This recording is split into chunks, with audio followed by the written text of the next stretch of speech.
The current spoiler warning level is Crimson. Friends and folks, we're going to go with a spoiler warning level of Crimson for this one. Obviously, it's not Gundam related, but we spoil a bunch of stuff from Star Trek, including Star Trek Picard, which is pretty recent. I would just say broad spoilers for all of Star Trek, I guess. I don't know enough to be very granular about this, I'm afraid. Yeah, if you're worried about Star Trek spoilers, this is not the episode for you. If you're not worried, have a seat. Please enjoy the episode.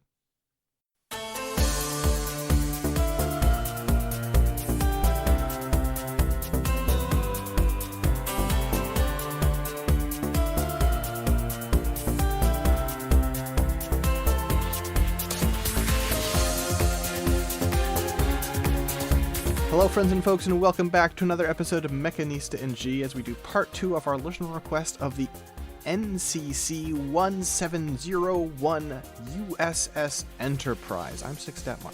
And I'm Dylan. We left off, we've only covered 2 Star Trek Enterprises. Yeah, we covered a lot of Not the show, we haven't covered any of that. We covered the XCV-330, which is the one that looked like, a couple of rings with a cigar through it. And then we covered the one from Discovery? The NX-01, is that what that's from? No, that's from Enterprise. So your joke didn't Okay, actually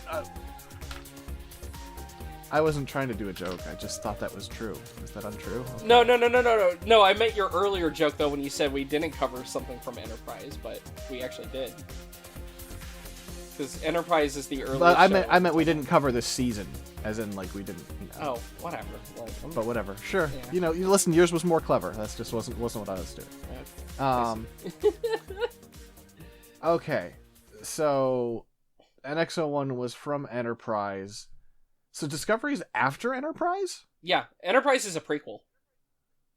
Discovery just seems like it would be, the name of the first show chronologically. No, Discovery's Star Trek. You know what? I haven't watched Discovery, but I'm pretty sure it's in the future.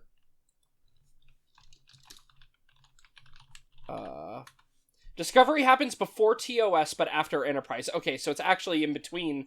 It's a prequel to TOS, but it's a sequel to Enterprise. Okay, never mind.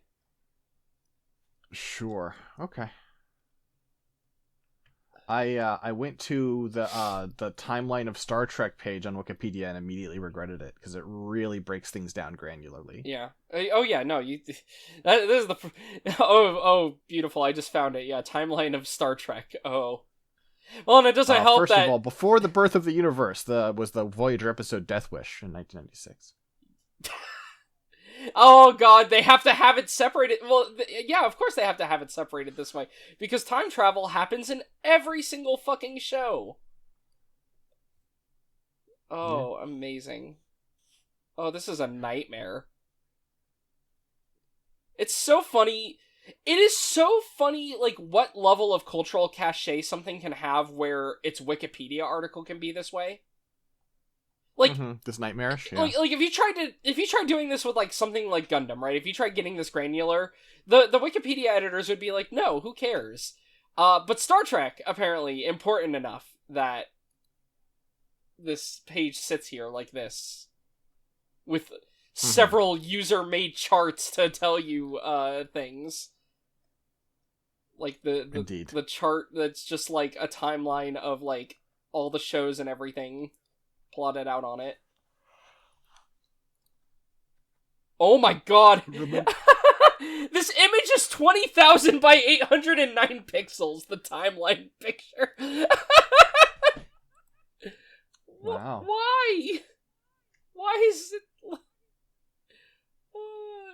This is useless to I guess if you just zoom in on it and you zoom through, I guess this feels so unwieldy. If there's got to be a more elegant way to do this than an image only 800 pixels tall but 20,000 pixels wide. I was looking at a chart and I was like, this one shows Discovery as being oh, this is release. Okay, this is real world release date. Well, of course that. Well, yeah, okay, that's fine. gonna throw a wrench in things. Yeah. All right. Well, we got some. Oop, that's not what. We got some guides to how we should approach this. Yeah, we've had some listeners. Thank you so much to Aiden. Thank you to Emrys, and of course, thank you to Chris for some advice on to how to proceed with this project. Words so simple, but well, It's pretty simple. yeah, that's fair. It's just. Let's just talk about some enterprises. Yeah. Hey, guess what? Uh-huh. This is actually, we're back in your area of expertise, so I'm fucking hands off the wheel. You actually got to steer this time. Yeah, no, that's fair. I'm pulling up their articles. I was full on struggling last time. Yeah. I mean, look, it was your bit. I think people should make more paintings of real boats so that Well, you know what they look like. Yeah, that's fair. All right. Well, what have we talked? We talked about like the original 1701, right? Here, I'll send you the list. Yeah. What have we talked about? I'm trying to, because we got diverted by boats. So I'm like, what did we talk about before all the boats? All right.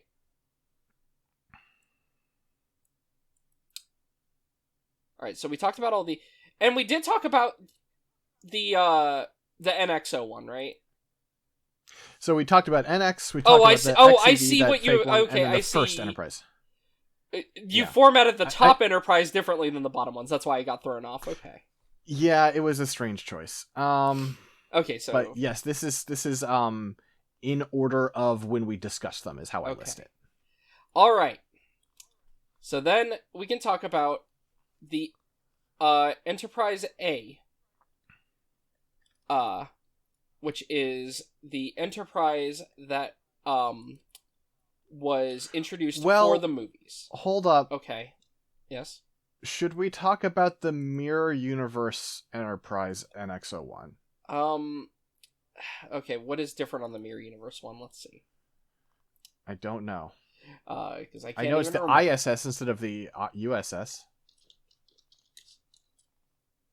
Give me 1 second. I mean, its appearance is not really different other than having the yellow on top of it. And I'm assuming okay, so it'll be quick. What? Okay, so it'll be quick. Yeah. Here's what it looks like. Yeah. It's got the Terran Empire, logo and such on it because it's the evil universe Starfleet. It's seemingly okay. Things that it has. It has a cloaking device, so that's unique. That's cool. I'm presuming it's gotta have. Does it have any? It's got okay. As far as internal facilities, yeah, the Agony booth. Yeah, those are from TOS also. In the other Mirror Universe stuff. Yeah, the Agony booth. It's for inflicting agonies. Sure. And then yeah, okay, that's basically it. Okay. Mirror Enterprise, virtually identical to the vessel we're familiar with. It just has the sword through the Earth logo of the Terran Empire on the hull. Okay. I was looking at like the out-of-universe one. Oh, also, instead of having a feminine voice on the computer, it has a harsh masculine voice. And apparently the lighting is darker. That's so to indicate that it's the edgy military one. Yeah. Basically, this is just an edgier version of the existing ship, right? Because that's the Mirror Universe stuff. Okay. Moving on. Sure. Okay. Enterprise A. The Enterprise from the movies. Because there's the like local theater, like that's like like indie theater near me is I think showing Wrath of Khan this week. Maybe I should go. That'd be fun. Well, in Wrath of Khan you would actually not see this. This is the one that starts with the Voyage Home. Is when they start using this. Oh, well, fuck it then. Fuck this. Yeah. Who cares? Stupid trash. You want to talk about something else? I mean, here's the thing. When we look at this, I mean, the problem... Okay. So this is the thing I was thinking about when we were talking about this. Once we start getting to all the USS Enterprises, I mean, they don't really change their body plan. I mean, this is when it starts to, as a person who like was introduced to, like for a long time, Star Trek to me was TNG because of what was airing when I was growing up. And so this is when it starts to look like an Enterprise to me. The original Enterprise always looked weird because of the deflector dish as opposed to the, glowy blue. Yeah. But I mean, like, I think of it glowy has blue more as being the detail on the nacelles, right? Like, you've got the nacelles have, like, these little cuts in the side of them instead of just being tubes. You've got more little lights throughout the body, and the deflector dish is now this, like, really cool blue. A lot of the window placement around the dish or around, like, the saucer is the same. It's still a saucer with a neck connected into a main fuselage that then has two nacelles coming off of it. And then it's got the bumps on the top and bottom of the saucer. Like, that's the thing with, like, a lot of these ships is, like, they have, like, different levels of technobabble detail, but in terms of, like, their actual designs, we could talk a little bit about them in universe, but it'll actually be kind of quick. So, this new Enterprise, has gunmetal gray, instead of pearlescent, is the one thing it mentions. So, like, the original Enterprise it mentions is more pearlescent, this is just gray. Then it has individualized customizations for things like the crew lounge. It has maritime antiques in them, including a steering wheel from an old Earth sailing vessel with the ship's motto, to boldly go where no man has gone before. And then, as we learn in the 6th movie, the officers' mess hall now has painted portraits of historical figures, including Abraham Lincoln of Earth and Sarek of Vulcan. Is Sarek cool? Yeah, I mean, he's alright. Okay. Abraham Lincoln's a mixed bag, but Yeah, Sarek is... I know his blood type, so that's fun. That's funny. What the fuck is his blood type? He's T negative. Okay, yeah. He's like, he's Spock's dad, and he's kind of a hard ass. Wait! But also... Hang on. Yeah? So it's like... They're like, oh yeah, we've got two historical figures. This guy from 10,000 years ago, and, like, this guy from right now? Like, well, I mean... This is just exposing that they don't have real Vulcan history. He was over 100 years old at the time. Yeah. Okay. Of Star Trek 6, I believe. Wouldn't like... See, what's the star date? Oh god, he died like 203. Jesus. Yeah, well, Vulcans live longer. Yeah. Let me see. Okay, well, so in universe date, so he was born 2165, and the in universe date is 2293. So he was 128 during the events of that movie. So I mean, that's more than a human gets in terms of life. So he did things. No, sure. I just wanted to compare history, but I do, whatever. It's fine. It's fine. Like, they're not gonna invent, like, they have to have a guy that they know. They're not gonna invent, like, a Vulcan from 200 years ago. I mean, they actually, no, they would. I know, they should have. They should have. And other things. So, this is, like, multiple timelines and different actors and different, whatever. But it is still very funny to know that this picture and this picture are 19 years apart. Hard 19 years. Look, sometimes you go hard living, especially when you were cast in the 60s. Yeah, fair. Yeah. So, okay. I did actually space on one detail. However, this works out. It turns out for the original Star Trek movie, they had refit the Enterprise and they just called it the USS Enterprise refit. And it also looks exactly like this. Okay, so it's kind of the same ship. Yes. So, yeah, that's interesting. I'm looking at, like, the background information. The Enterprise A is a reuse of the refit model that was built for Star Trek the Motion Picture. I see. It was refit to be a Constitution 2 class. Yeah. And that's what that first. And then they decided to, I guess, go with, okay, now there's the Enterprise A, which has some other differences afterwards. But, okay. Anyway. Alright. The Enterprise B. This is the third ship with the name Enterprise. This appears in Star Trek Generations, First Contact, and Nemesis. In First Contact and Nemesis, it only appears as a model. I'm going to admit, it has been so long since I've watched Star Trek Generations that I don't even remember this thing. It's kind of neat looking, I guess. It's a little... This is where Kirk dies. Yeah.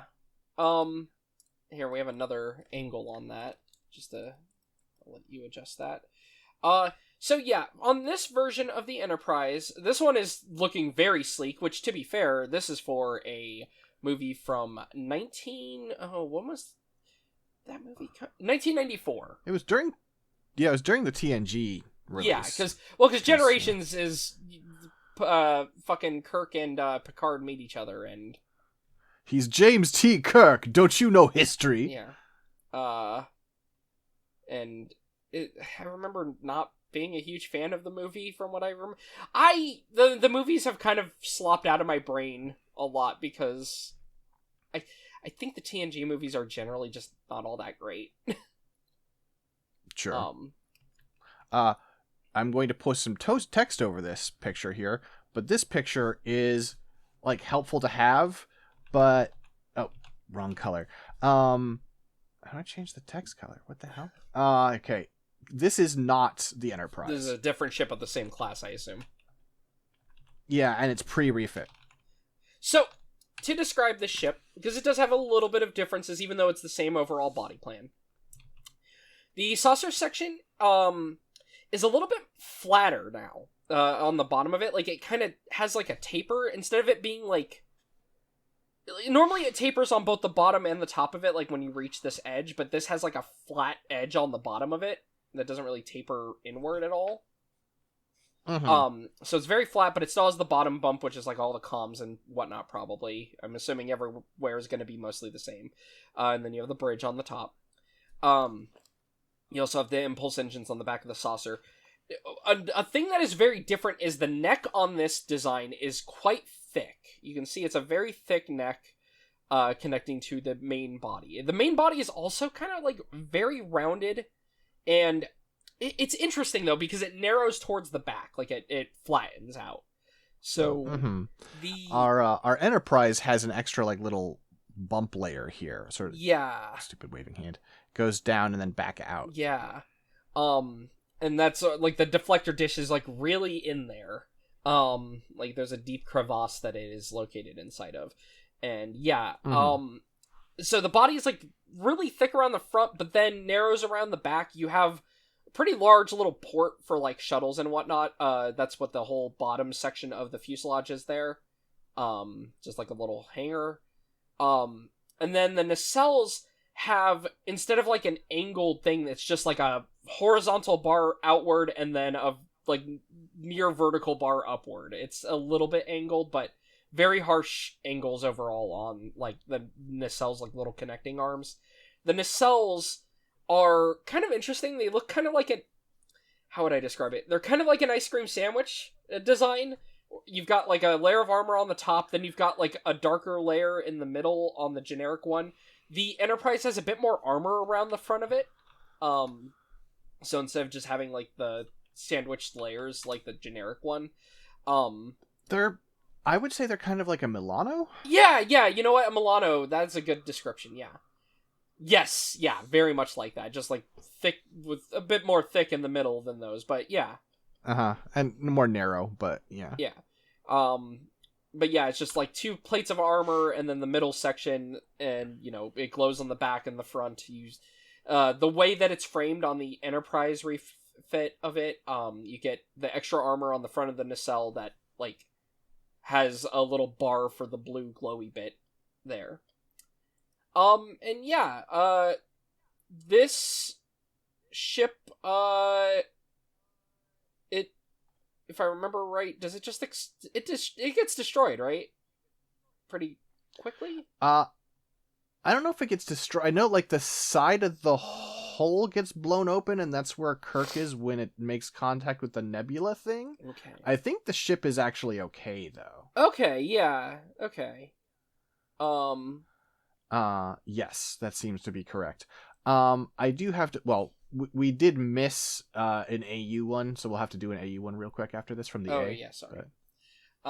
It won't. It'll be fast. But yeah, so okay, I can't remember if this thing got destroyed when Kirk got pulled into the weird nebula of Dream World where he gets to meet Picard, or no, the ship is okay, and it gets away. It just gets away, and then seemingly there's not really much of a legacy to it. I'm assuming Apocrypha. Here we go. Okay, it shows up in a lot of extra canon material. All right. Yeah. We'll move on. What is the A that we missed? Apologies. So the A is the, AUA. It appears to be from Star Trek Beyond, as far as I can tell. Which one's Beyond? Beyond's 2016, so it's got to be. Oh, this is from the Kelvin universe. We're gonna leave all the Kelvin universe stuff for later. For later. Oh, because I'm assuming that that's going to be the ship that was after the USS Enterprise. That is the Kelvinverse Enterprise, which has more weapons. That's a good point. Because the Kelvinverse, it has a very different thing go on. Okay, let's do that then. So we'll do that later. Okay. So after the Enterprise A and B and the Excelsior class and whatnot there, we have the Enterprise C. This is... I do want to say just real quick, I think the Enterprise B is kind of ugly. It's not terrible, but I really prefer the more, streamlined look. The more fantasy-looking design. Well, it's it's very bulbous, and it feels very... It does feel more militaristic in a way, I think, just by being, the heavier... Yeah, absolutely. The heavier neck, the heavier body to it. But yeah. That is fun. So the Enterprise C... Enterprise C is a funny one. This comes up in an episode called Yesterday's Enterprise, which, of course, involves temporal rifts, so it's a time travel one. The Enterprise C travels 22 years into the future, which changes the course of history, and there's a bunch of shenanigans, so then they have to go back and fix that, because even though some characters are alive that died, obviously we don't want history to be changed, so we have to, This is a fucking weird-looking guy. Yeah. So this is this is an interesting one, too, because obviously, this comes later in TNG, right? This is in the 3rd season. So this is actually designed after the D, which is the one from, the main one from the show. But, yeah, so this one's... So this one, you've got... The saucer section is interesting because it still has, that flat bottom, but the dome along the bottom, it's got, a much bigger dome going on, right? The way the bottom bulbs out. The neck nacelle, or not a nacelle, the neck strut is way thinner again compared to the Enterprise B. The fuselage, kind of a similar shape to the Enterprise B, but not as thick again, but it's circular on the front, it flattens towards the back. You've got the hanger on the bottom, you got a really big deflector dish on this one.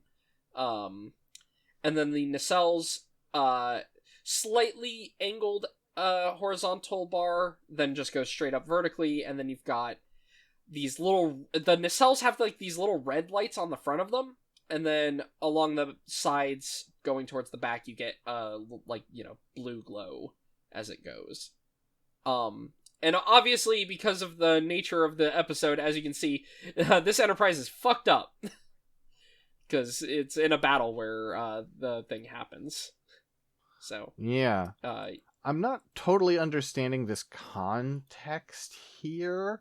It's it was in this fight and it got caught in a temporal rift, but then I assume because of the events of the episode, they made it immediately come back out. And if it had successfully gone through the temporal rift, then they would still be at war. Yes, is that what's going on? So.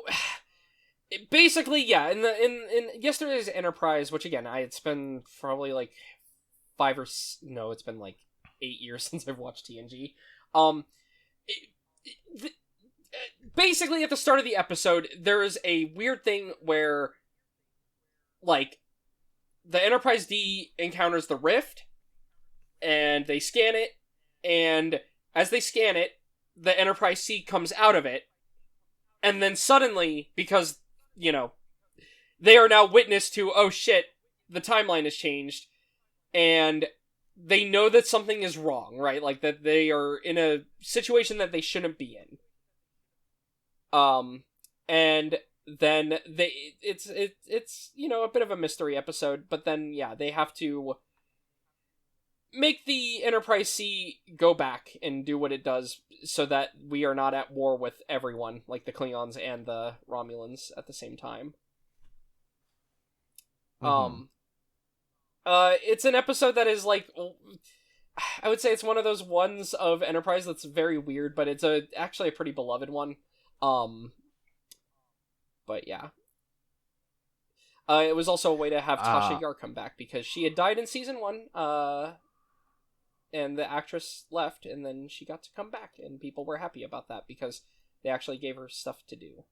Because season 1 did not give her a lot to do. Right, didn't she leave the show because she was not getting along with creative? Yes. Yeah. It's hard to imagine why a female actress would have trouble with Star Trek creative team. Well, season 1 of TNG is wild. Like, it's so funny, because there are just... It's not good. There's a lot of bad episodes in season 1. Like, Star Trek's a weird show to talk about, because I like it. It's been a long time since I watched TNG again. As mentioned, it's been a lot longer than I even realized. But, like, basically, a lot of season 1 is not good. And Tasha Yar ends up getting killed in an episode by a silly tar monster that has, like, a weird New York accent. Don't worry about it. Okay. And, yeah, and she dies, and that was a way that, Denise Crosby could leave the show. But then, of course, later on, it's like, well, maybe I want to come back now that the writing staff has changed and whatnot. You know. Yeah, fair enough. I like the nacelles have these huge, like, siren-style LEDs on the front. Big red lights. I mean, they're not LEDs, I'm sure, but they the big do red look like lights, they're cool looking. Sirens, though, especially on the front, like alarm lights or something. With how far they jut forward. This is a very glowy ship. Yeah, very glowy. Which will be kind of the running theme as we go on. I mean, kind of, funnily enough, the NX-01 kind of had that too, and then it's like, okay, then you have the normal Enterprises, and it's just like, they have the windows, but now we're getting to the era of lots of blue and red glowy on them. Mm-hmm. So yeah. The Enterprise C, I'm trying to think of, like, what else I could talk about with it, because again, like, the problem with some of these is, like, they show up in an episode, and it's not like, you know, all the starships kind of do the same thing generally, for the most part. How many guns does it? Yeah, this is the problem, right? It's got phasers, it's got photon torpedoes.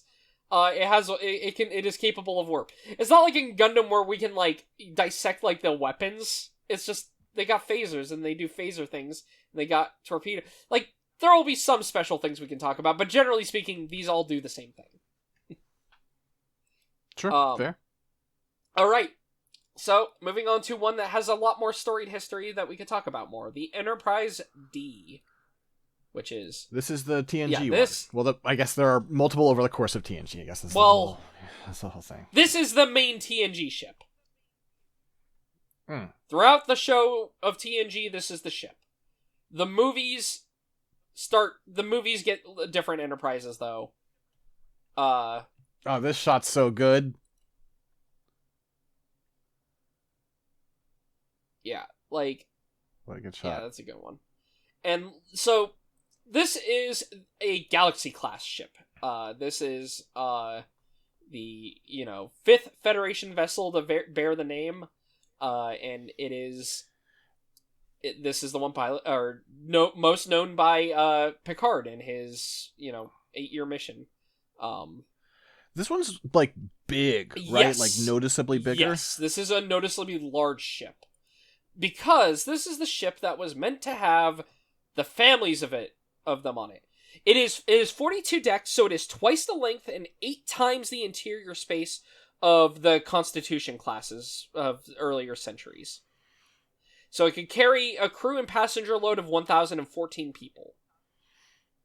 Which is a lot of people to like actively carry for 8 years. Yeah. On a ship. And yeah, it is quite large.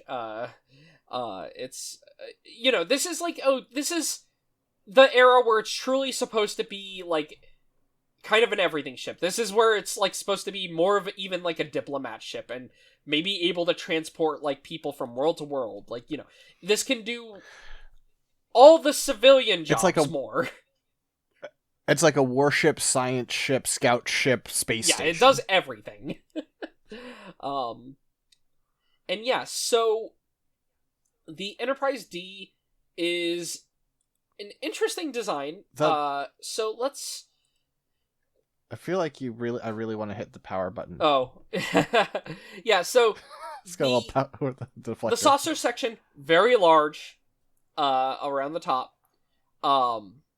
You've got, like, it's more rounded on the top and bottom, like, it's very much more, like, more saucerish, I guess I would say, than even, like, the prior ones. Like, it doesn't have the flat bottom, it's just very bulbous around the top and bottom.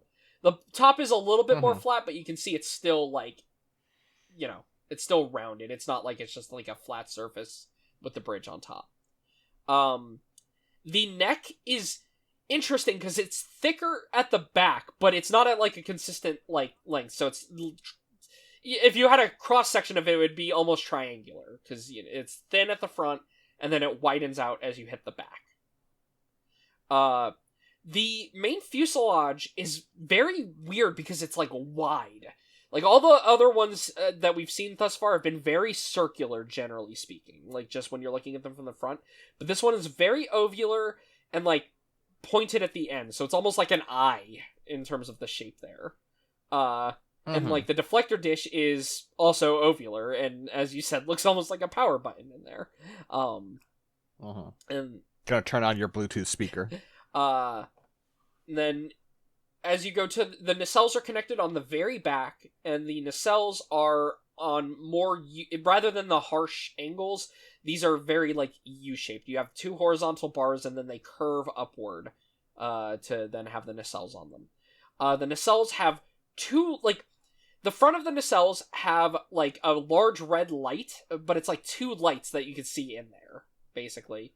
And then, as you go towards the back, very similar to the prior one, where it's, just blue lines around the side going around the whole edge of the nacelle in the middle. Oh, Picard is stupid as a show, huh? I know nothing about the show Picard other than everyone has told me don't watch it. Like, people who did unfortunately watch it were like, no, it is awful. And I know that no one I know has ever said anything good about it. So why did that come up? I feel... I'm just looking at its page, and I feel fine spoiling this. Sorry if you feel otherwise. Anyway, here we are.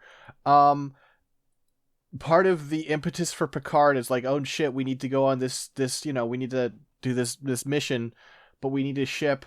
And so they restore the destroyed Enterprise from a museum. Excuse me? That's really stupid. What? Why? Why wouldn't they just use a new Enterprise? Great question. That's dumb. This is like... It's so funny because, like, even... Star Trek just kind of goes through them like ships like normal. Like, there's not like a... Like, there's sentimentality to the name, but that's why you keep the name. Right? Like, you keep the name Enterprise. Oh, okay. So, I don't think this is good. However, it is kind of a, fucking... Oh, no, what's that show called? Oh, no. Oh, with Starbuck. I remember what this is. I remember now, because I think M and Jackson were talking about this. Isn't it like... Oh, all the stuff in the future is controlled by AI, and so this isn't it like a Guns of the Patriots situation? Yeah. Yeah. It is exactly that. It is the Borg hack the Starfleet mainframe, but this one's got an old enough computer that's not attached to the mainframe. Whatever. Okay. Like what's the fucking show I'm thinking of? It starts with, it's another, like, something, Battlestar Galactica. There we go. Okay, I've never seen Battlestar Galactica. That's just, I believe that's a similar thing where it's like it's this old ship that's being turned into like a museum after this one last tour, but then everybody else gets hacked, and since it's an old ship, it's okay or whatever the fuck, like or something. Okay. All right, yeah, that's. I watched some of that show. show. That was a show like I style. Never got a chance to watch, but yeah. I got a chance. I eventually turned down that chance. Anyway, yeah. So the USS Enterprise has a very unique feature that we can talk about. Which is it can separate the upper and lower section. So the I'm trying to see if I can find a picture. Oh, I didn't want to replace that one. I just want to put this over for now. Here is the hull section when it is separated. You can see there is no, saucer on top of it. So I'm trying to find a picture of just the saucer.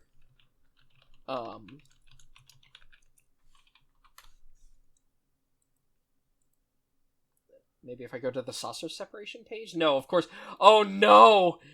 This is a funny one. We're not talking about the ship. It is a completely different thing. I need to show you this though, Six, because you will laugh, I think. This is the ship, the USS Prometheus, which has the multi-vector assault mode, where it splits into 3 ships. Oh. I thought you would get a kick out of that one. Oh boy. Sure, a kick, yeah. Yeah, it's a ship that splits into 3 ships for multi-vector attack. Somewhere, sometime, Judo Ashton just shuddered in horror. Yeah. God, all range attack. There you go. Okay, cool. Surprisingly, it was harder to find. I kept finding pictures of the star drive, like the lower half, but I couldn't find the upper half. I think I found a website that actually does what we want to do and more, so much more. Holy shit! This is USS Enterprise 1701.blogspot.com. Okay. And it has saucer stats: total crew capacity 3,004, 160 Starfleet officers, 626 junior officers, 1,128 Starfleet enlisted, 4 Marines, Marine officers, 152 enlisted Marines, 8 Marine family members, 48 Marine guests, 42 VIP personnel, 650 civilians, 186 family members. Has a list of every deck and everything that's on every deck. This page is so long. Okay, so so as an example, deck 2 quarters, 440 crews, center deck facilities, deck 5 computer core, main computer core, saucer stairwell lobby, deck 514 center stairwell 1, center stairwell 2, small relaxation room, lounging chairs, island counter, wall monitor, like everything. Amazing. List of all the bathrooms. So here's the thing. I've realized that one of the problems with Memory Alpha is if you want to find more details, you actually have to go to the class of ship page rather than the ship you are reading about, right? Because I was able to find this on the Galaxy class page, which shows, when the separation is happening. Anyway, the reason you do the separation is, generally speaking, hey, we have ended up in a really bad combat situation. So what you do is, this is the main section with the engines and whatnot, like the lower section here, the main hull, and then the saucer section is like the primary hull. So I think like the saucer section, they both are equipped with weapons like phasers and whatnot. Theoretically though, you're going to evacuate the civilians to the saucer because it has more armor, and then go, hey, fuck off while we fix this, or stay safe. But yeah. So there are 2 things I'm curious about.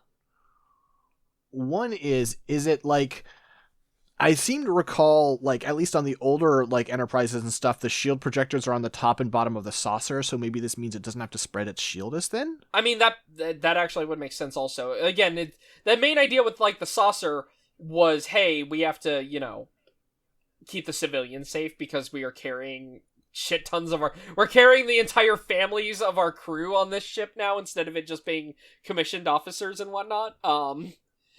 So the thing is, so the Enterprise D also has one unique feature from this, which is a separate. Well, there was a second thing. Yeah. There was a second thing. Sorry.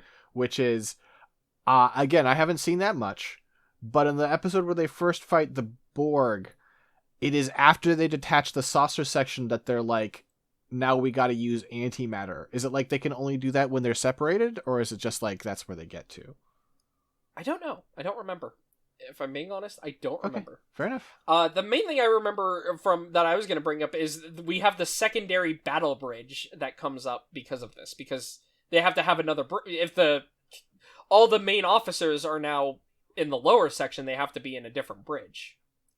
I'm assuming that's the bridge on top there, that little bump. You guess, yeah.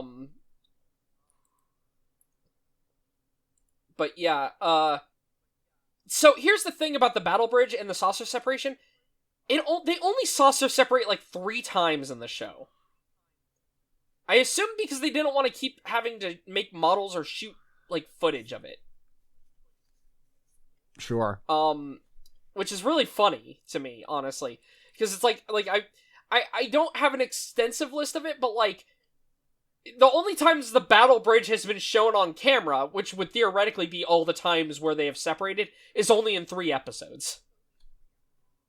And in First Contact, the movie. It's just something that they didn't really do, like, to the point where it's easy to forget that it can do it. Because, you know, a lot of the time, just bad things happen and the ship is just all together anyway. But yeah, so, the Galaxy class, I'm trying to think of, like, what else to say about it, you know? I mean, this is probably, like, the most well-known ship, I would say, because, like, I feel like more than TOS that more people will have seen TNG, right? Like, yeah, like, this bridge is, like, when I think of a Star Trek bridge, this is the bridge I think of. You've got the 3 comfy seats, you've got the weird arched, like, wooden panel there, and you've got all the Okudograms in the back. Called so because Okuda is the man who made all the little computer graphics. It's a cool name. And yeah, so, you know, you got Data at his big iPad. Yeah, you know, Data his big iPad. And then the front of it looks like this, and you like Wesley is in one of these seats. I think usually on the left one. I can't remember though. And you know, there's the like view screen. Right. Yes. And yeah, and then Troy. It's cozy, honestly. I mean, like it's like there's very spacious, but there's a friendliness. Well, that's to this, the thing, you know? right? Like this is the thing about the Enterprise D, especially, is that and given like what Gene's attitude was in the era, it's like it's a warship that's not a warship. It is a warship that is built more like a luxury liner or something. Like yeah, the wooden panel. You got the wood panel crazy. like thing there. You look at these seats; these look very comfy. They even have like I don't know if that's like for support, like by having the cut there for laying back. I don't know, or just to look futuristic. These look comfy to me. Ridiculous like car armrests. I mean, they probably have like controls on them because that's the captain's seat, and not only so we have the captain's seat, we have Riker's seat, and then we have Troy's seat because we need to keep the counselor on the bridge too, which I think is kind of like something that, you know, feels like, hey, we're trying to make this ship like, you know, all encompassing. We're doing like diplomacy and whatnot. We should have a counselor on board as well. That's just there on the bridge. Now, unfortunately, Troy mostly just gets to state the obvious, because the writers do bad. The angry aliens I'm feeling anger from them, Captain, kind of stuff.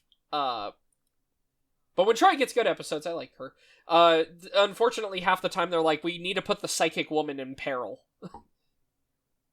Yeah. Because, you know, show written by men in the 90s and 80s. For all that it wants to be progressive, you know? But, like, this is, like, this is the lounge, which is also...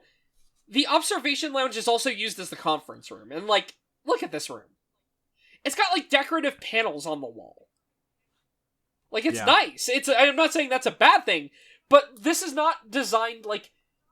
this is not designed as like a bare bones warship, you know.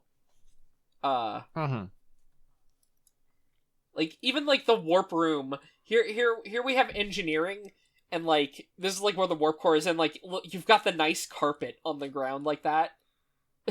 And it's just, it looks nice. All the rooms look nice on the Enterprise D, is the thing. Well, except for the ICU. I feel like they could have made the ICU look a little more pleasant. I don't know. I don't know what it is. This room seems stressful to me. Maybe it's because I've watched enough that I know when you see something in this room, it's because someone is hurt or something bad has happened. Also, I don't like these, like, free-floating computers. I know that there's, like, inertial dampeners, so theoretically things aren't flying about, but I feel like things need to be... You know, we have those in the real world, too, right? In the middle of... Would you have the setup in the middle of the room? They would be smaller these days, because the computers can be smaller, but yeah, absolutely. Okay, fair enough. Yeah, you need to be able to wheel them around. I've never really been... Yeah. Look, I haven't been in too many hospitals. Oh, well... I was gonna say, I know that you have. I have not. I went in for that, like, really, really terrible, awful, like, stomach pain where I was like, or abdomen pain where I was like, oh no, do I have appendicitis? That was, like, the first time I've been to a hospital in ever. And I got my first CT scan and everything there. But, like, even then, I was like, they put me in a room and the stuff was already there. I guess it was on wheelie carts. It just... feels weird when it's in the middle of a circular room, I guess. I don't know. This is, like... You get what I mean? Like, I do, and it's not such a big room that it feels like you need... Like, part of the idea of having the wheeled stuff is so that you can move stuff between different rooms of a hospital. Yeah. When it's just like, oh, there's the one room, it does feel a little unnecessary. Well, also, like, funnily, like, if I saw these set up next to these beds, right? Like, I would probably not feel as weird. It's just them being in the middle of the room. And having the table in the middle of the room. Now, to be fair, this looks like it's a much more extensive, like, operating table, probably, for more, like, important things. Whereas these are just, like, sick beds. But, you know. Yeah. Anyway, like, this is, like, the one I think of, though, as, like, the quintessential, like, Star Trek ship.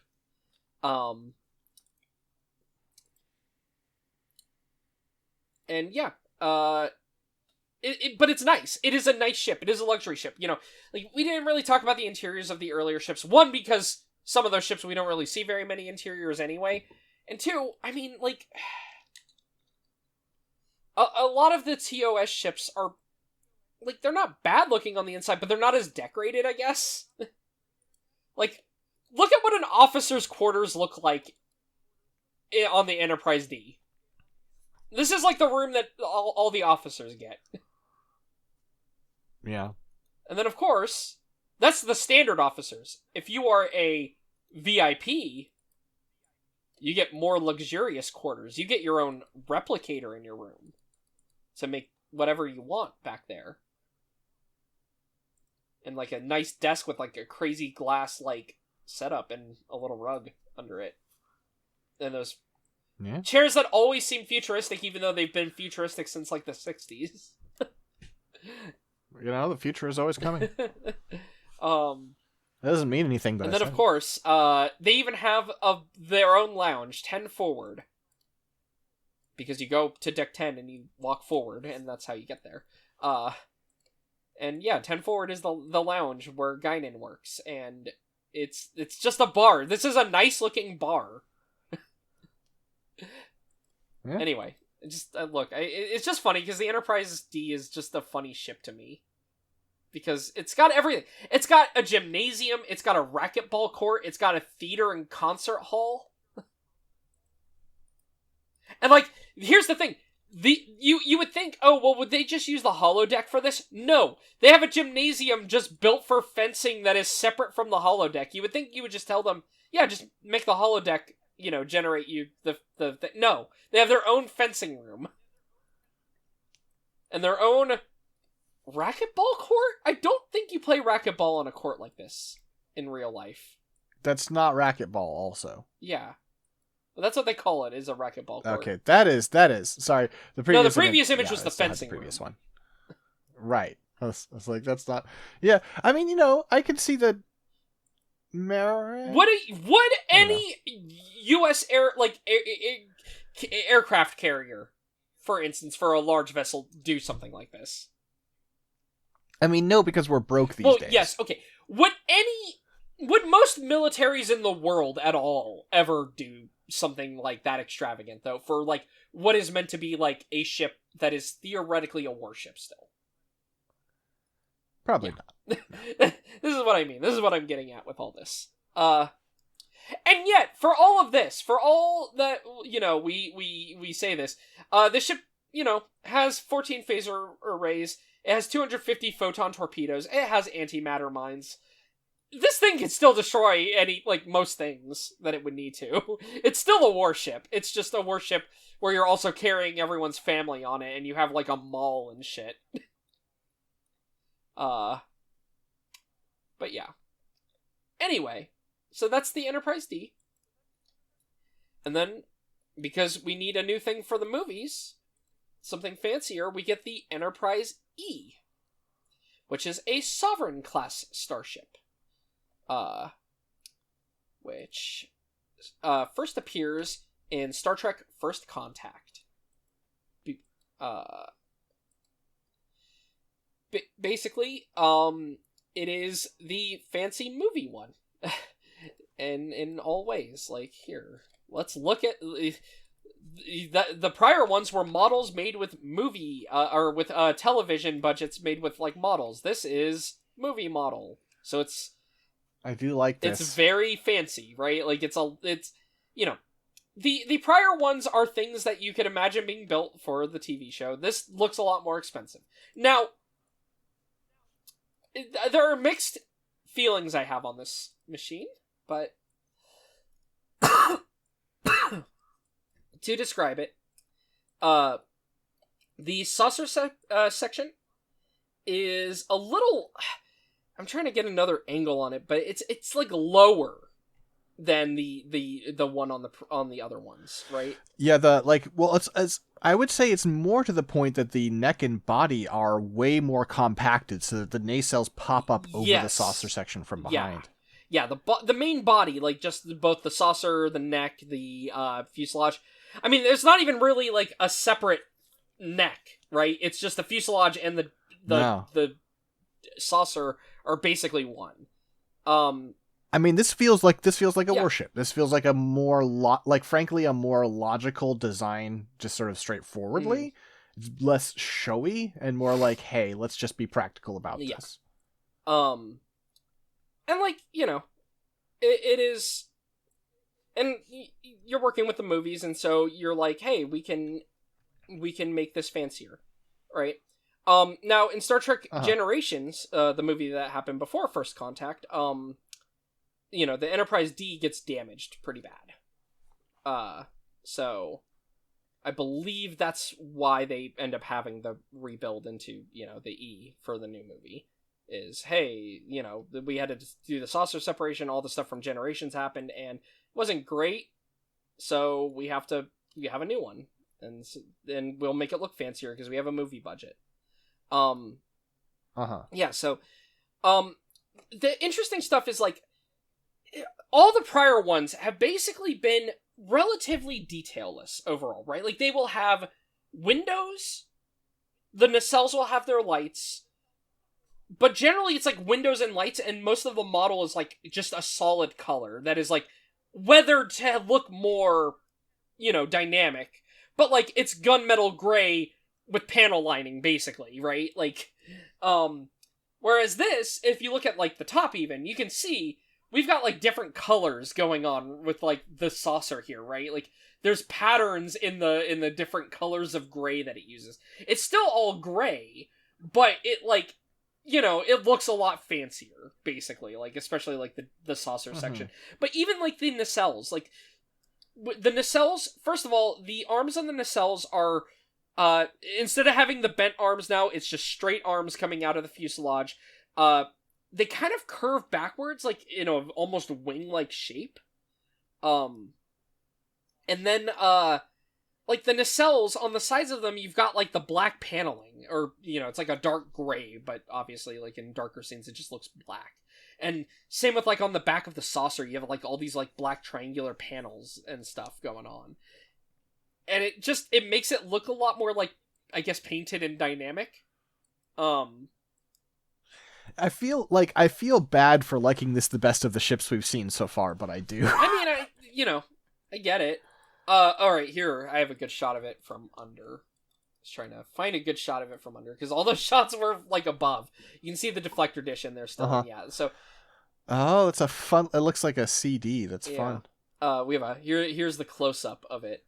And it's got, like, the main part of it disconnected, because you can see there's normally, like, a golden, like, part put on the front. Oh, does it spin or something? I think deflector dishes generally do spin, yes. Huh, like the light spin. That's why they look more solid when in motion. Right. But yeah.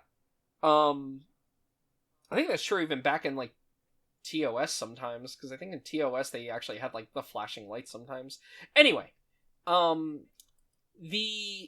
nacelles have the big red lights on the front. They have like a divider in the middle of them, but because of they almost look like eyes, like big red eyes on the front of it. It's weird. It's neat.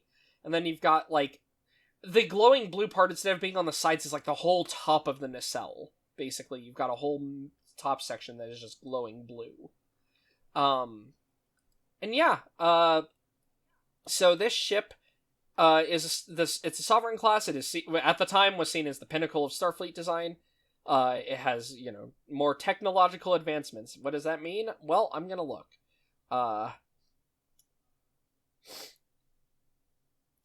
Trying to see what all is going on with it. It's 700 meters in length, so it's still pretty big. It has quantum torpedoes as well as photon torpedoes. Quantum torpedoes are the scarier ones. They do more damage. I don't know how you do more antimatter damage, but they do. Quantum torpedoes are like what... I mean, you just have more of it. It's like what the Defiant uses in Deep Space Nine. That one I do know. And yeah, I don't know who that is. I don't know her. Well, the Defiant is one I like. That'll be a different episode. Okay. Well, show me real quick. Just show me a picture real quick. We won't get into it. Just, I'm curious. Hold on. The Defiant is the one that is kind of the opposite of the Galaxy class. It is a warship that is made to be, like, no frills. Huh. So it's like a little flat, weird ship. And I kind of like it because of how different it is. Yeah, ultimately. Okay. It doesn't look like a Star Trek ship, but just aesthetic differences, not like... Yeah, here it is. Yeah, anyway. I mean, it's a very funny ship, because it is like, again, it is the complete opposite of like the Galaxy class. Like, the bridge is, let's compare the bridge to, just real fast, since you brought it up. This is the bridge on the Defiant. It's a lot more compacted.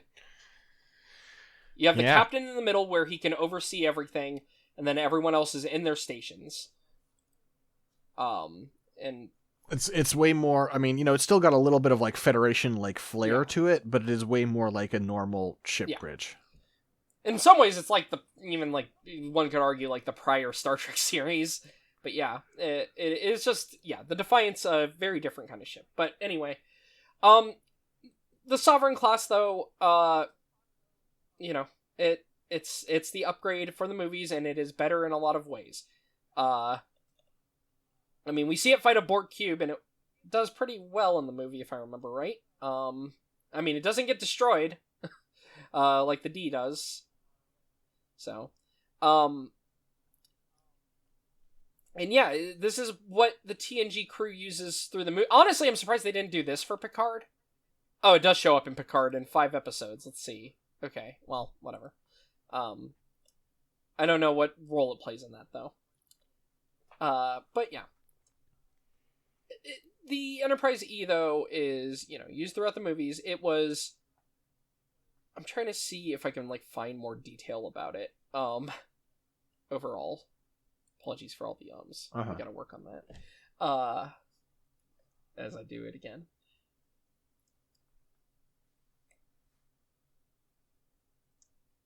I mean, Are we on to the F? yeah, I guess we would just move on to the F. I was trying to think of more to say, but it's like, it's a ship. It's a better ship. It does more ship things. The F is... What is the F even from? This is from... Oh, it's from Picard. Okay, this is why I don't know it. Probably, I believe the Enterprise either was... I believe that was still a physical model. This is definitely CG. Yeah. This looks very... This is an Odyssey class. It looks pretty similar to the Sovereign class to me. I guess it has... Okay, no... It's way more squished. Yeah, and I just saw a bottom view of it. Yeah, oh, you put it in there. Yeah, it has... The saucer and the body are separated again, but, like, in a weird way. Like, there's, like, a breathing hole? Yeah, it's like there's a brace or something. It looks like it wasn't designed to have the saucer section on there or something. Weird. I'm not a big fan of this ship. Here, we have a whole bunch of angles on it here. So we can see, like... yes, multi-vector operations, we love it. Yeah, it's got phasers, it's got different torpedo launchers, it's got phaser cannon turrets, and 2 heavy phaser cannon mounts. Yeah, it's just... It's a futuristic ship. I don't think it looks very good. It looks like a worse version of the Enterprise E. It looks like it's trying to be cooler. It's got even more of, like, the black paneling. You can see it from the top, like, it runs down the whole body.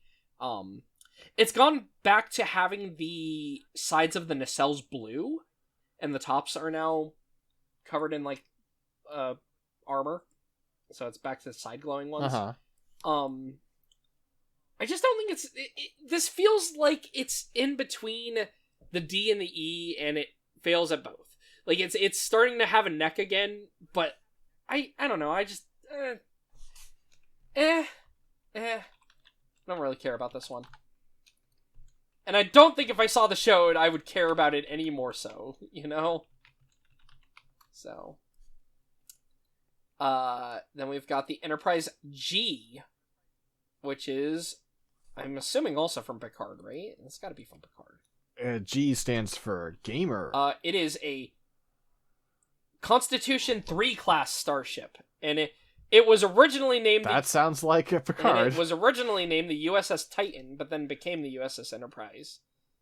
Oh yeah, I saw this earlier when reading about the D. I think in Picard, it, like, bails this thing out, and in honor of that, it gets renamed. Okay. That's stupid. Yeah. I think that's bad and not good. So, this design... I'm trying to find a good picture of this...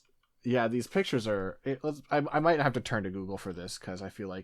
Yeah, I'm on the main page, and unfortunately, we had an Okudagram kind of style one for the prior one, but we don't really have that for the Constitution 3s. I have a side profile of it here. This is a boxier ship? That's maybe how I would describe it. I really like the nacelles. Yeah, so the saucer now has a neck again, completely, like, much more of a neck like the earlier models. Then you've got this fuselage. It is, rounded at the front, it thins out towards the back, you've got a hanger on the back. Everything you expect. The nacelles, though, are strange. They come out on these, like, little angled struts. Just a single angle on them. Simple. These nacelles, though, they're, like, rounded at the front, but they're flat on top. And the top of them juts out more than the bottom of them.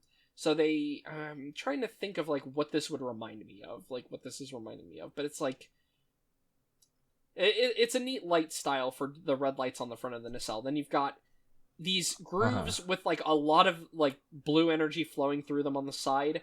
And then they thin out towards the back. And you get these, like, rounded sections on the back that are a little separated. And those also have some glowy blue. I will say the nacelles are nice. Just because they have a lot of shapes going on. Yeah. I mean, I think I like this design overall a lot. But I'm trying to see other angles. The sides...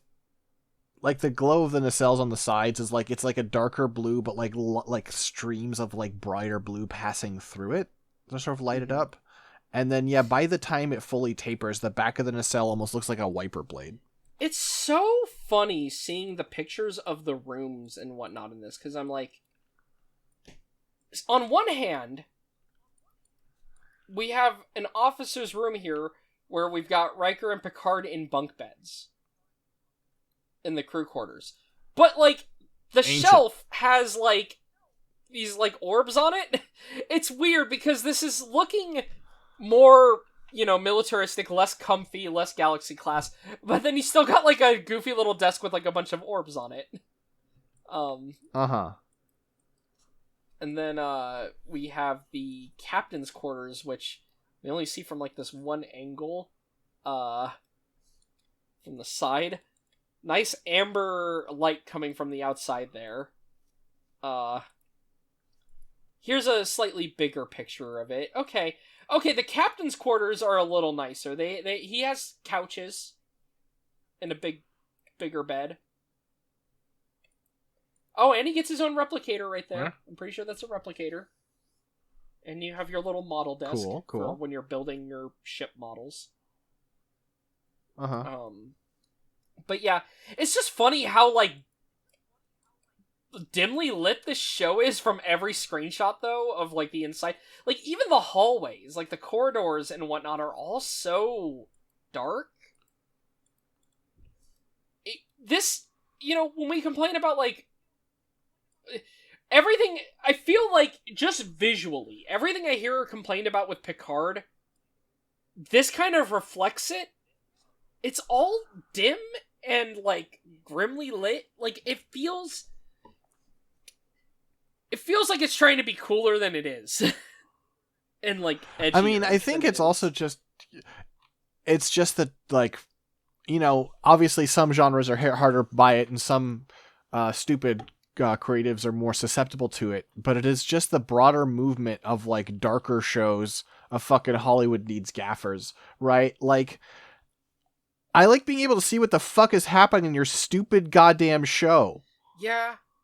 It's really weird. Like, every room is so funny. Like, you posted the bridge there. The bridge is not brightly lit.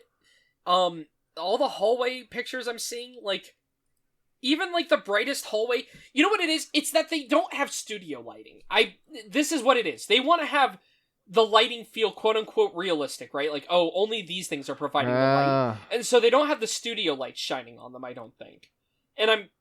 That's probably And I'm wondering right. how much of this is also green screen lighting, right? Because I'm betting they are not building sets for all this. Maybe they are, I don't know, but for all I know... Look, I don't trust anything to be building, like, fancy sets anymore, if I'm being honest, and it's hard to tell. But this next screenshot I'm about to post, like, this is like... I played Star Wars The Old Republic. This is like the final boss encounter of a dungeon. It's like, oh man, here's the guy sitting on the throne in the Sith flagship. Like, what are we doing? Like, all the red lights, and even in the most brightly lit section I found, why do you just have these bright red lights around here like this? Like, look at that. That feels ominous. Yeah. And again, that's probably the tone they're going for in the show. I just don't know if I like it. It just doesn't feel Star I mean, Trek. like, this bridge, if it were fucking lit, I think would actually be kind of cool looking. But... Well, it's funny, right? Because, like, I talk about liking the Defiant, and I know a thing that some people don't like with the Defiant is, like, with the show in general, is, like, Deep Space Nine also goes for, like, kind of being darker and quote-unquote more serious, as some people say. And that's usually what people who champion the show try to say is, like, the things that are good about it, right? Is, oh, it's better. And, like, I think that is, like, not a good thing to say, because there are things it does that are also dumb. Like, I like DS9 a lot, mostly because I like the cast a lot.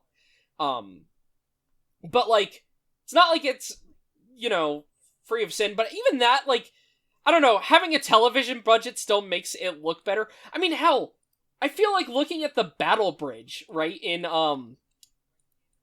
TNG here, even though it's darker for the battle bridge, right, because this is the secondary one, there's just, like, a difference in how everything is lit still, because everyone has, like, the frontal lighting on them.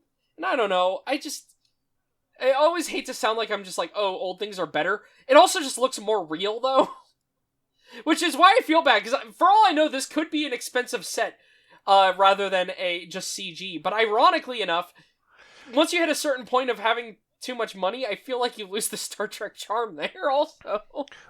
Well, and again, this is I could be wrong about this, but who cares? The impact is the impact. The way like the lighting is here, especially with like the way it's like diffusing through like fog or whatever, looks CG. Yeah, it does. And it might not be, but it looks CG. It might not be. Yeah, if it isn't, then guess what? Your fucking physical set designers did a bad job. This is the irony of it, right? Like, you can maybe hit a point where it just gets so expensive that it looks fake. And it's not like it looks real. I don't know. It's always an awkward thing to discuss, because this is like the thing that makes me feel like an old person all the time when I'm like, oh, the old show looks like a real location, but like, it looks like a real location. Like even like the crappy hallways, like even though this is a set that's just like probably like a 90-degree, going in like a 90-degree angle around, it looks real, I guess, to me. More so than this. It looks... I think it actually looks... Like, it looks more like something that was physically built. It looks more fake, but in a way that is like, it's a TV show. I think it's fun. But, like, this looks incredibly like a set to me. But, like, not in a good way. Not so much. Here's 285,000 Enterprises. Excuse me? Does that happen? Uh-huh. In TNG, no less. Wait, is this... Oh, wait a minute. Okay, I know it. Sorry, I thought these are all Enterprise Ds. I thought that this was going to be all the Enterprise Gs for a moment. Now I know the context of this. Okay. No. This is... Yes, okay. The evil Captain Riker on one of these, freaking out. What about the Enterprise J? Yeah, what about it? I don't know what the fuck that is. Oh, it's from the future. That's why it's a higher letter. Oh, this is from Enterprise. Right. Okay, this is the one that Emrys even mentioned. Like, you should know. Yeah, it's in fucking one episode, and I don't remember shit about Enterprise. Oops. Yeah, we see it on a computer. Beautiful. It's a Universe-class starship. Wonderful name there. Wow. Okay, we have a CGI model of the ship was made by a production illustrator, so even though like we only see it in that diagram, here's like, I think this looks like shit. Derogatory. Yeah, this looks terrible. Which Enterprise is probably the one that suffers the most in the looks department in some way. I don't know. I might find Enterprise more charming looking than Picard, actually, thinking on it, even though Enterprise is like, 2002 is when it starts, I think. So it's like that era of CG, so it looks really bad. Okay. Man. There's no way this is how this works. However, if this disc spins, giving it the look of a galaxy, then it's okay. Yeah, no. But I'm sure it doesn't. I'm trying to read about the Universe class because I can't even remember. Let's see. Yeah, it was shown in the background. We originally had an exterior shot showing observation deck. You will notice it's lit. Glory of the middle of battle, and we had to drop it because of money. That's so funny. Huh. Yeah, I was trying to look up more, but even like the Universe class name, like we basically only have background knowledge from like the crew, rather than having like information. And I probably have to play some Star Trek Online added it. Yeah, I found out. Now, here's the thing. I don't want to rely on memory beta, because if we go to memory beta, that's a rabbit hole that we... Look, this is already a bit of a hole to go through. Like, And I feel bad, like, not covering, like, a ton on some of the ships more than others, but, like... For the purposes of how we do our show, right? We usually describe the machine and its weapons and its functions. And the thing with Star Trek is that all the ships kind of have the same idea, right? Like, they're all warships that are also exploration vessels. They all do the same thing. And so I feel bad. And, I guess looking at it, we've gone for over an hour. So I guess I don't feel too bad. We have talked about them for a bit. I'm like, I feel like I can't do these designs as much justice talking about them. But I mean, we talked about what we can talk about, right? With the designs and what we like aesthetically and, these do these things. Uh-huh. So I guess we are doing our job. I just feel bad. I don't. You don't. No, we did Okay. good. We'll be back with a part 3, I think, with some AU stuff, and then also like some of the sub ships, like the little shuttles that it has That'd be and stuff. fun, yeah. Does that sound good? And yeah, we could do that. Because yeah, it's a lot. It's a lot. And yeah, the Kelvinverse has its own entire section of ships that are its own thing. Because the live action movie Star Trek 2009 creates a separate timeline. And oh no, we got attacked earlier, so now we have to make the ships different because, as like as a preview, just to show you. Oh, real quick, hold on. Figma.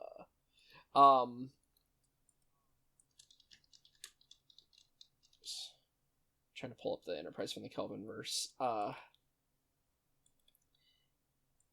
It's fancier, right? It's gonna be more CG. Here it is. Ready for launch. Oh, why are you... Figma, please. Breaking down at the very end when I'm trying to post something. Figma D's nuts. Don't say that. Okay. I mean, you did. I can't. Okay, sorry. You can't undo it now. Anyway, I here can we go. apologize. Like, it's clearly not the original Constitution class. It is clearly its own, like, doing its own thing. Sorry, what is this? This is the one from the movie Star Trek 2009. This is the alternate reality one. The AU stuff we're going to talk about I was later. just saying a preview of the future to see, like, why this is like separate. It's its own thing. It's weird. Sorry, I got sidetracked by the D's nuts thing. Okay. All right, 6. Where can Derailed people my find you thought and your work process. online? Blue Sky, 6.scanlinemedia.com, and scanlinemedia.com or patreon.com/scanlinemedia for all my work. There is a lot of it, and most of it's free. Yeah. Dylan, what about you? You can find me also on Blue Sky at Low Poly Robot. I mostly have been posting pictures of Pokemon Za, of me hanging out with my little guys, and also the very fucking bizarre incidental, like, random NPC dialogue that I've run into, including "Go where you must, die," or "Go where you want, die where you must," which I'm like, why are you just saying this to me on the street, man? I mean, Pokemon NPCs have always said shit like this. It's that they didn't pop up when you walked by, so people haven't noticed as much. There have been weird ones in the past, but, like, this game, it's really easy to run into, like, all the weirdos, because, whenever it's, like, non-important dialogue, like, for people who have more direct things to say to you, you actually have to go up and press A, like in the old games. But then there's just these guys who are just standing on the corner of the road, and you just overhear this. And it's like, oh, okay. Yeah. Alright, man. Okay, Gumby.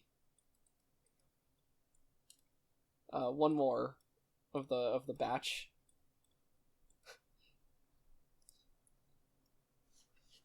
So yeah, I've been having a fun time with that. But yeah, That's good. all right. And well, you got a quote. There's a lot of quotes for Star Trek.